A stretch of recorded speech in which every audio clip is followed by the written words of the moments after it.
روزہ جو ہے آج سے صدیوں پہلے جب سب سے پہلا روزہ رکھا گیا تو آدم علیہ السلام کی اولاد میں ایک بادشاہ گزرا ہے، اس بادشاہ کے دور میں قحط پڑ گیا. ہماری پہلی امتوں پہ جب روزے فرض ہوئے، کیوں فرض ہوئے؟ وہ اس بادشاہ کے دور میں قحط پڑ گیا ملک کے ایک صوبے میں. تو بادشاہ کی جو رعایا تھی، جو جنتا تھی، انہوں نے خود ہی فیصلہ کیا کہ ہمارے جن علاقوں میں قحط پڑ گیا ہے، ہم جو 3 دفعہ کھانا کھاتے ہیں، صبح ناشتہ کرتے ہیں، دوپہر کو روٹی کھاتے ہیں، پھر رات کو کھاتے ہیں، ہم کیوں نہ ایک وقت کا کھانا آج سے کم کھائیں گے. ایک وقت کا کھانا کم کھائیں گے اور ایک وقت کا وہ سارا کھانا اکٹھا کر کے ان علاقوں میں بھیجیں گے جہاں لوگ بھوک سے مر رہے ہیں. اس بادشاہ کو یہ ادا بڑی پسند آئی. اس بادشاہ نے اس کو سرکاری طور پر کہا کہ ہاں یہ تو بہت اچھا کام ہے کہ ہم لوگ، اللہ تعالیٰ کو ان کی اس قوم کی ادا اتنی پسند آئی کہ پچھلی امتوں پر روزوں کا اعلان کر دیا کہ دیکھو یہ کتنے نیک بندے ہیں کہ یہ میرے بندوں کی بھوک مٹانے کے لیے صبح سے لے کے شام تک ایک وقت کا کھانا چھوڑنے کے لیے تیار ہیں. اللہ کو ان کا عمل ایسا اچھا لگا، اس کو عمل کو نیکی میں تبدیل کر دیا، رکن بنا دیا عبادت کا، عبادت میں شامل کر دیا کہ اپنا پیٹ کاٹ کے جو دوسرے کو کھلا رہا ہے یہ تو عبادت ہو گئی. اب وہ عبادت جب بنی تو پچھلی امتوں میں روزے داروں کو روزے مل گئے. یہ ہم سے پہلے کی بات ہے، محمد رسول اللہ صلی اللہ علیہ وسلم کی امت سے پہلے کی بات ہے. روزہ ایک ایسی عبادت ہے کہ انسان کو جو تبدیل کرتی ہے. جن کا دل سخت ہو، اس کا مطلب ابھی روزے نے اثر نہیں کیا ہے. رمضان جو ہے یہ نزول قرآن کا مہینہ ہے اور کلہ قرآن پاک کے نزول کا مہینہ نہیں ہے. جتنی آسمانی کتابیں ہیں چاروں، جتنے انبیاء پر آئی ہیں، تمام کی تمام اسی رمضان المبارک میں نازل کی گئی ہیں.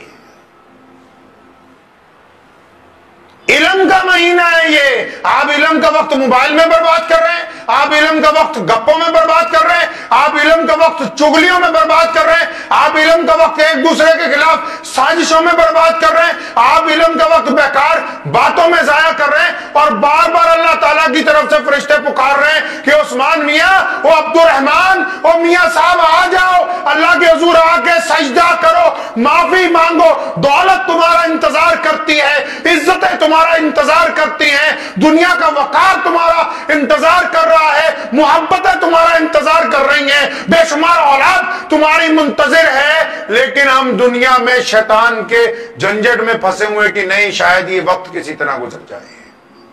میں کل ایک خاتون کی بات سن رہا تھا، فرماتی ہیں کہ میں افطاری سے پہلے کار لے کے گئی ایک علاقے میں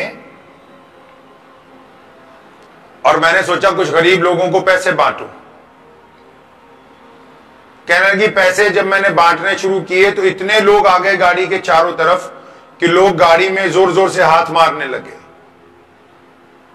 تو میں نے شیشہ بند کیا، لوگ پیچھے پیچھے آنے لگے تو مجھے اپنا جان کا خطرہ ہو گیا. اس خاتون نے کہا کہ جان کا ظاہر سی بات ہو جاتا ہے جتنے لوگ سامان بانٹنے جاتے ہیں، لیکن جو اس نے بات کہی وہ سننے والی ہے. کہنے لگی میں اس بات سے خوف زدہ نہیں ہوں کہ وہ مجھے نقصان پہنچا دیتے ہیں، مجھے اس بات کا رنج نہیں ہے کہ وہ زور زور سے شیشوں کو توڑنے کی کوشش کر رہے تھے. رنج اس بات کا ہے کہ پوری دنیا کی سرکاریں مل کے لوگوں کو 2 وقت روٹی نہیں دے سکی.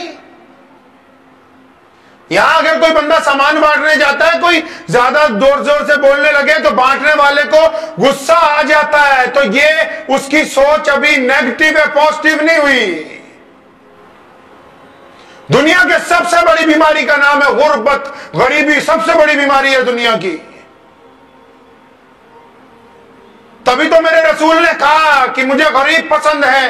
میرے رسول نے کہا کہ جب غریبوں کی مدد کی جائے، ان کی عزتیں کی جائیں، ان کی بے عزتی نہ ہونے دینا. تبھی تو میرے رسول نے غلاموں کو چھاتی سے لگایا ہے. بانٹنے والوں کو غصہ آ جائے تو اس کا مطلب کہ ابھی وہ اپنے معیار تک نہیں پہنچا ہے. اسے اندازہ ہی نہیں ہے اس بھوک کا، اندازہ ہی نہیں ہے اس ذلت کا، اندازہ ہی نہیں ہے اس پریشانی کا، اندازہ ہی نہیں ہے اس دکھ کا جو ان بندوں کو پہنچ رہا ہے، جو نہ چاہتے ہوئے بھی آپ کے آگے ہاتھ پھیلا رہے ہیں، آپ ان کے دکھ کا اندازہ ہی نہیں لگا سکے ہیں۔ آپ کو ابھی اندازہ ہی نہیں ہوا ان کی تکلیف کا۔ آپ کو ان کی تکلیف کا اندازہ ہوتا تو آپ کا لب و لہجہ بدل جاتا، آپ کا طریقہ بدل جاتا، لیکن آپ تو چاہتے ہیں کہ کسی غریب کو آٹے کی تھیلی پکڑائیں اور ایک تصویر اتار کے ایک اخبار میں چھاپی جائے۔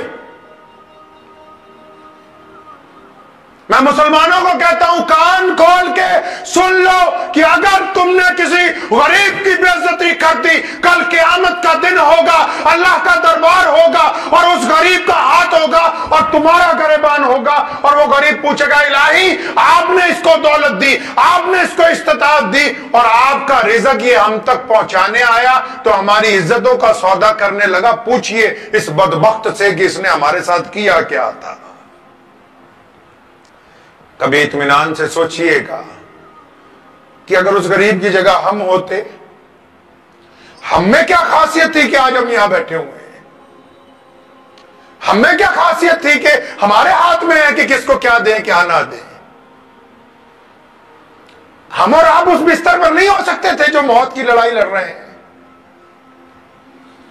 کیا ہم اس گھر میں نہیں پیدا ہو سکتے تھے جہاں لوگوں کے پاس بچھانے کے لیے بستر نہیں ہے؟ کس بات کی اکڑ ہے؟ کس بات کا غرور ہے؟ کیا ممکن تھا؟ بتائیے تو صحیح، کیا آپ کے اختیار میں تھا کہ آپ کس کی اولاد ہوتے ہیں؟ آپ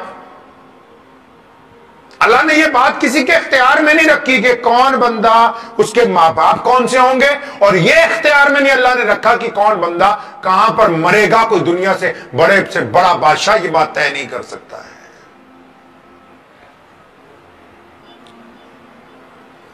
یہ اختیار اللہ نے اپنے پاس رکھا ہے، سونے رسول نے ہمیں سکھایا ہے۔ فرمایا ایک ہاتھ سے دینا ہے تو دوسرے ہاتھ کو خبر نہیں ہونی چاہیے۔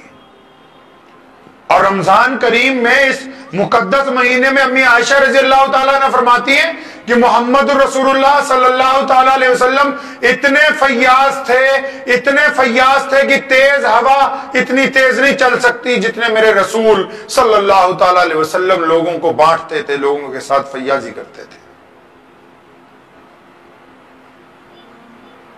اس لیے روزے دار بالخصوص یاد رکھیں کہ ہمیں اپنی ہمت کے مطابق کام کرنا ہے۔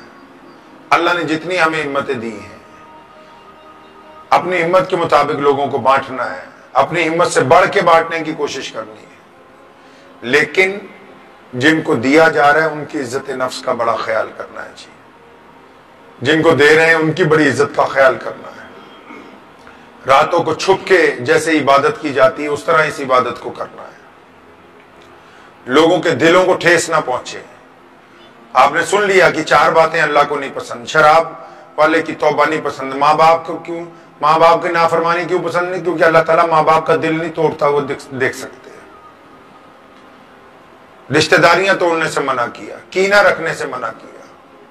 اللہ کے نبی حضرت محمد رسول اللہ صلی اللہ تعالی علیہ وسلم نے حکم فرمایا ہے یہ ہمیں۔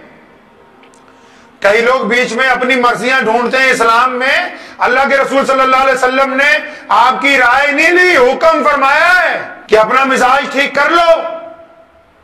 اللہ تبارک و تعالیٰ کو کسی انسان کی عبادت سے کوئی لینا دینا نہیں ہے۔ دنیا میں بڑے بڑے ترم خاں آئے، بڑے بڑے چلے گئے، لیکن اللہ تبارک و تعالیٰ کو وہ لوگ پسند ہیں جنہوں نے اللہ اور اس کے رسول صلی اللہ علیہ وسلم کی اتباع کی ہے، اللہ اور اس کے رسول سے محبت کی ہے، اور اللہ اور اس کے رسول سے ان لوگوں نے محبت کی ہے جنہوں نے لوگوں کے ساتھ ایمانداریاں کی ہیں۔ ایک صحابی رسول صلی اللہ علیہ وسلم ہے، گھوڑا خریدنے کے لیے گئے۔ اب جب گھوڑا خریدنے کے لیے گئے تو جو بندہ بیچنے آیا وہ کم دام بتا رہا ہے، تو اس کو کہنے لگے بھائی نہیں تم تو بہت کم بتا رہے ہو، میں اور 100 دینار زیادہ دے دوں تو لے لو گے؟ کہنے لگا جی ہاں لے لوں گا۔ تو بیچ میں جو دلال ہوتے ہیں نا منڈی میں، اس نے کہا نہیں آپ کو ہو کیا گیا، زیادہ پیسے دے رہے ہو، یہ تو کم میں دینے کے لیے تیار ہے۔